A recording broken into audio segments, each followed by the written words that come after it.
সবাই green flag বর পায়, গ্রিন ফ্ল্যাগ বয়ফ্রেন্ড পায়, আমি লিটারালি গ্রিন ফ্ল্যাগ শাশুড়ি পেয়ে গেছি। কালকে আমার মায়ের মধ্যে দেখি কি ঝামেলা হয়েছে, তো সকাল থেকে দেখি মা কি সব রান্না করছে। মা, হ্যাঁ, কি এটা কার জন্য রান্না করছো? এটা আমার খেপি বৌমার জন্য। ওর একটু রাগ রাগ ভাব হয়েছে, তাই ভাবলাম ওর জন্য একটু করি, ও খেয়ে খুব খুশি হবে। তো ওর রাগ ভাঙায় তোমার কি লাভ? ভালো খাই, আরো ভালো খাই বলেই করলাম, তাহলে আরো ভালো লাগবে ওর। খেয়ে খেয়ে তো মোটা হচ্ছে দেখবে। হ্যাঁ, কেন মোটা হচ্ছে? ঠিকই আছে, এটুকুনি না করলে হয় নাকি? তাই আর একটু পছন্দ করে, কবে থেকে বলছিল এটা একটু করার জন্য, তাই করলাম। ও দেখি আমি একটু টেস্ট করি। হ্যাঁ, আগে ওকে দেবো তারপরে। কেন? হ্যাঁ, আগে তোর খেতে হবে না, ও আগে খাক তারপর তুই খা। এটা কোনো কথা নাকি? বেশি প্রীত হয়ে গেছে তোমার আর আমার? হ্যাঁ, হতেই পারে। তোর কি, তোর কি? দরকার নেই। আজকে আমার শাশুড়ি মা আমার রাগ ভাঙাতে স্পেশালি সকাল থেকে আমার ফেভারিট গাজরের হালুয়া রান্না করেছে।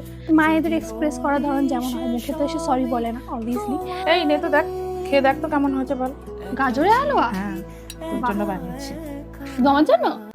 আমিতে ভাসিনি কোনোদিনও নীলে, তুমি তোমার দু চোখে সেই নীল ছুঁলে, আজও আমার সারাটা নীল থাকে একা একা, সেই চিঠি না পড়া মা তো আমাদের জন্য নিশ্চয়ই করে, কিন্তু আমার শাশুড়ি মা করেছে, এটা আমার ভালো লেগেছে। যায় তবু কখন এসে